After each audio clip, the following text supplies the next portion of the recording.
Okay, so welcome back to my channel. This is Gamer Dom. This is a game I played with TurboTank87 the other day.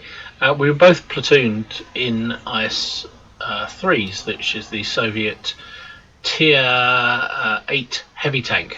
Fantastic tank, really good gun, but only really at short to medium range.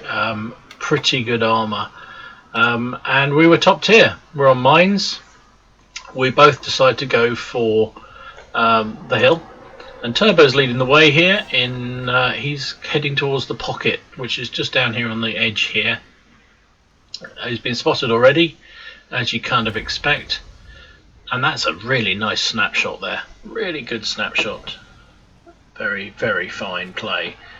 So he's into his pocket here. Got to watch your rear, but it's a really good spot to be able to put fire on anybody trying to get up into the mine area itself, and also play peekaboo with tanks around the corner there. Now that first shot was unlucky, just hit the rock in front of the enemy vehicle, and he's sort of just keeping moving. There is one RT. The only problem with this position in my book is the fact you are very susceptible to artillery.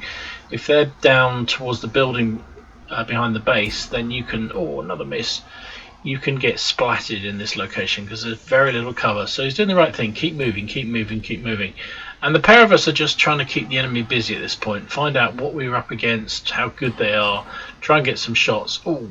Nasty hit from Turbo. Had to use his repair kit, else he might have been tracked there. So there's a pretty prolonged ding-dong battle from this pocket with those two guys, the Tiger II and the Indian Panzer.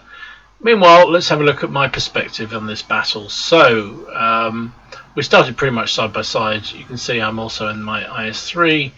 Don't know what this ELC was doing, deciding to reverse just at the beginning of the game. He got rather boxed in, which is hard chips for him. So my plan with this one was to try and get to that sort of rock, just because you're never going to, in a heavy tank, you're never going to get up into the mine itself. You leave that for the lights and the fast mediums. But so I'm heading for that rock right in front of me, because if Turbo's down in the pocket there and I'm here, the pair of us have some really good crossfire. So there's a snapshot as we come up. Nicely done. That T-44 probably is regretting that manoeuvre. It's not a good idea to go flying up there once the initial rush has finished. If you're not quick enough to get there straight away and you can see the enemy tanks are coming in, it's not really a good plan to keep going. So I've got to where I wanted to go. It looks like the IS-6 also wanted to get here, which is a bit of a problem. We don't want to fall over each other, and I don't want him blocking me. And I must admit I was a little nervous, and that made me rush that shot on the Cromwell, which was a shame because I had a perfect opportunity to take the Cromwell down. But to do as used, the IS-6 is keeping the Cromwell busy. You can see he's right behind me. That's not great, and we're a very tempting arty target here. I'm very surprised we haven't been shot at by arty. But we have a job to do. I'm worried about the tanks that have got up on the hill, but I also don't want to stop anybody else getting up there. Certainly none of these heavy boys. There's a T-37, I think it is, has got up into the mine area itself. He's the one that's probably spotting us. Okay, there's a Cromwell up there too, so we took a shot from him, and there's the 37. Can we put one through his turret? Yes, we can. That'll make him think twice about coming back around. Really, really like to finish those, and you see I've had to turn almost completely round to put my frontal armour against those guys. A Cromwell and a T-37 can cause a real mess of an IS-3 if it gets its rear. The side armour is pretty good because it has a lot of spaced armour, so unless you know what you're doing, you can get kind of bit caught out firing at that. But from the rear, they can cause me a whole heap of pain. So, okay, so we've kind of settled down. We've got a bit of an impasse situation here. Turbo, myself, and the IS-6 are kind of stopping their heavies coming up into the cap. Oh, and that was a nice shot on the 112. Tracked him, and I think I took out his engine as well. Certainly started fire, which the automatic fire extinguisher put out. He responds by firing is it heat or APCR? Premium round anyway, straight through my frontal armour. That will happen. So back to Turbo. What's he up to? He's kind of bogged down a bit. He's got this real ding dong going, which goes on for ages with this this Tiger 2 and also the Indian Panzer that's down here. And there's the Tiger 2 again. And he's being continually tracked, and he's already used his repair kit, so that's not great. But Cromwell's firing down from above. Can we get a shot into that Tiger? Yes, we can. And he's taken a lot of damage. Really needs to get rid of that Cromwell, because the Cromwell is making a mess of his side armour. The Indian Panzer is also getting on the act, but finally he's retracked. There's the Cromwell. Can he get a shot? Can he get a shot? Yes, he can. Well, that's good. So there's a little bit of a breather. He's taken out the enemy tanks. So what am I seeing? I'm still up against this Indian Panzer and the 112. There's one good shot in there. So he's almost finished. Almost finished. I'm losing my spotting, so I can just... Oh, and there's a prototype, T-28 prototype. He's pretty nasty, but then if he's going to drive outside on to me, I can put one through his front track and also damage him at the same time, which is what I did. So back to Turbo again. He's very worried about that tank behind him. There's a couple of tanks out on the well, what do you call it? The sort of the lighthouse over there. So, and he's very nervous about that. I can understand that. So trying to keep an eye on what's going on behind him, at the same time keep the pressure on that Tiger 2, and his health is seriously down. It's in real trouble here, and I'm trying to help him out as much as I can, but at the same token trying to keep an eye on what's happening on the map. And you can see someone's already pinging it, and I'd seen that already. There's virtually nothing covering the 8-9 line.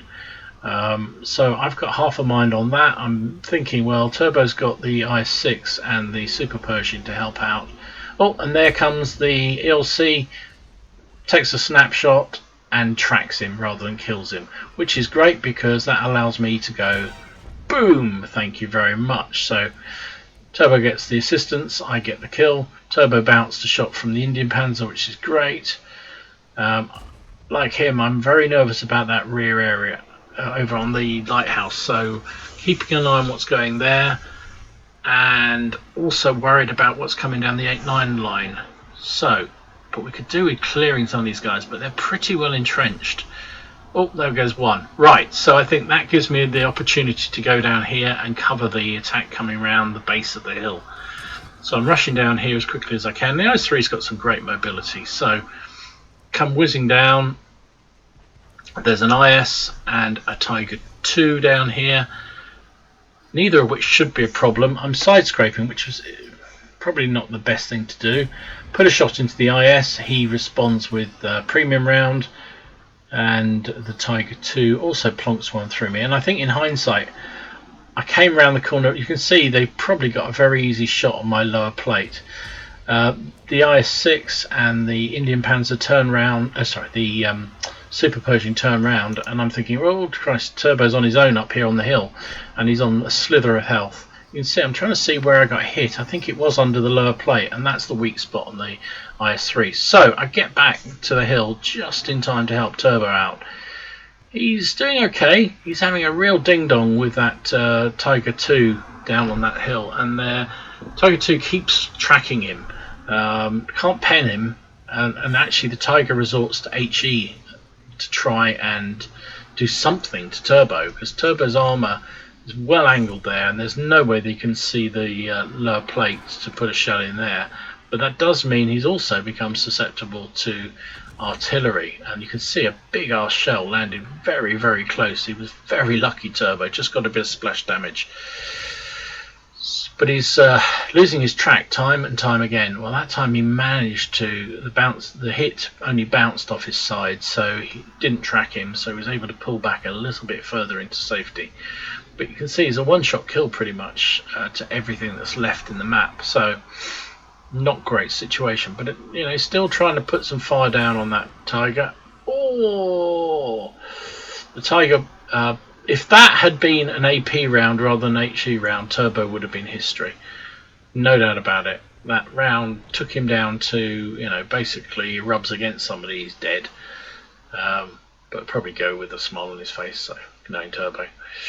So he's pulling back in the pocket. He's still very nervous about what's going on the lighthouse over there, and rightly so, because there are still some enemy tanks there, but not for much longer.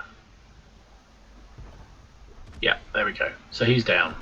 So it looks like the lighthouse is safe. It looks like the 8-9 line's safe. It looks like the only thing they've got left is what's camping in the base and the remains of those heavy tanks in the middle here. So I'm pushing up, get shot on the Tiger, but I don't actually manage to hit him, but at least I keep him distracted, which is the main thing. And that's what I'm trying to do. When you've got a platoon buddy, sometimes just keeping the enemy busy, that allows Turbo to pop forward and put a shell straight through the Tiger 2's turret. It was turned towards me, which meant he could pen him. So that's good. So that was teamwork again. Meanwhile, I've pushed on round. I'm actually on the edge of the hill and I'm artillery safe. You saw there was a big artillery shell, just missed me too. There's the Tiger 2. He's in real trouble because he's got me on one side, Turbo on the other, but he gets killed anyway. So that was a good shot. I took out his drive wheel as well, which is the best place to hit those German tanks. The remaining vehicle in the middle is dead. There's only what's camping back at base. So back to Turbo because I'm pretty much done now. There's not an awful lot to be gained by this fight. Turbo's going to push forward to see whether he can do any kind of damage. There's a Ferdinand down there somewhere. Can he get some more damage before the game's over? He's out of rounds pretty much, so he's going to be firing a premium next. That was a wafted shot, waste of that last round, but you know, at the end of the day the game's won and that's what's important. So don't think he's going to get a shot on that Ferdy. Trying desperately to get one round, but doesn't look like it's on. But there we go, GG, we win. Very nice teamwork. Okay, so that was basically showing what a pair of IS3's platooned can do. IS3 is just such a great tank, and if you can get in a position where you can utilise your armour, apart from when I allowed those that IS, well, E5 premium, so I'm not so bothered about him, but that Tiger shouldn't have been able to pen me. I allowed them to see my lower plate, but what can you do? So this one is apparently, it was a win 8 of 3,631 Super Unicorn level. I don't really understand win 8. It's something to do with how much damage versus how well you played versus other players playing that similar vehicle. I just know Super Unicorn is good and it's purple, so that's good. So that's how Quickie Babe's site shows these reviews off. So you don't get all the, you get the Confederate medal, but you don't get all the other medals coming up here. So I finished second on the team with 3,271 damage and 1 kill, 1,144 damage, 1,144 base XP. Turbo was third with 2,265 damage and 1 kill and 940 base XP. Shout out to the IS6, he had a great game as well, would have made a ton of money on that game. 4,585 and 3 kills for a 1,300 base XP. You may have blocked me in the beginning, buddy, but you did pretty well, so hats off to you. Not blocked, he didn't really block me, but he just kept trying to, he was obviously come to the same point I was, and that is never great. We fired 11 shots, hit with 9 of them and penetrated 8 of them, and that's because we were largely firing at short range. And when, you know, it's a brawler tank, so the IS3 should not be firing at long range. The times you see people camping and trying to snipe with that 122mm gun, you're doing it wrong, guys. That's what you're supposed to do. Get in close, get in personal. I mean, I wasn't even that close, to be honest. In city maps and so forth, you're really, really close to the enemy. But we were at short range, so for our 3,000 damage. We blocked 1,000, which is nothing spectacular in this tank. Sorry, we received 1,000, we blocked 1,000, yeah. So, yeah, what do you expect? Not much assistance damage there. We made 56,500 credits. After costs, 36,500, roughly. It was our ×2 for the day, so we made 3,432 XP with a premium count. So, good job, good fun. Always fun platooning with Turbo. So how did Turbo do? Well, he did pretty good too. So as we know, he finished 3rd on base XP. Yeah, 3rd on base XP. He finished 3rd on damage. So yeah, good job. 13 shots fired, 9 hits and 6 penetrations. So not quite the same penetration rate as I was. He had to watch his back a lot, so you know, I can understand that. 2,265 damage. However, he did receive an awful lot more hits than I did. 18 of them. Only 6 of them penetrated and 12 didn't. And he also had the attention of the artillery. So, yeah, he blocked 2,000 damage and potential damage of nearly 3,000. So, very, very good. Shows the strength of the IS3's armour. 43,000 credits. He obviously used some gold up there, so he made 12,500, which is okay for a tier 8 non-premium. It was also his ×2 of the day, so 2,820 XP with a premium count.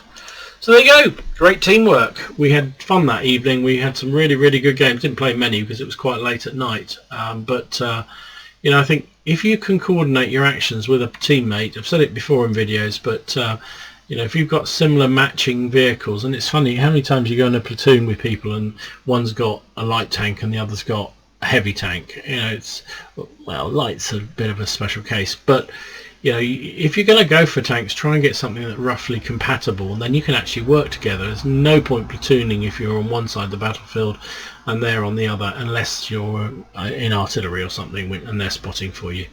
One also thing to note is in the new patch coming in 9.15, there is going to be a bonus if you are platooning in the same tier as your buddy. So you will get a bonus to XP and credits, I think.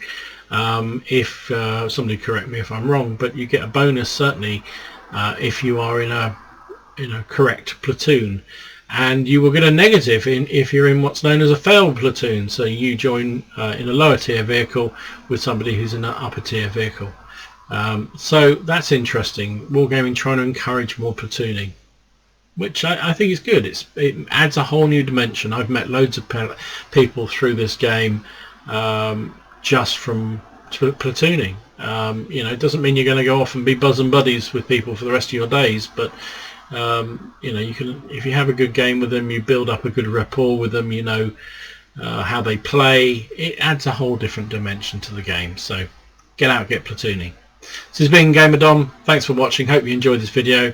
It was a complicated one to pull together, trying to splice two lots of footage together, but hopefully it worked. And yeah, hope you enjoyed it. If you did, please click like and maybe subscribe, and I'll see you again soon. Enjoy your games, try not to take them too seriously, get out platooning, have fun. This is GamerDom, out.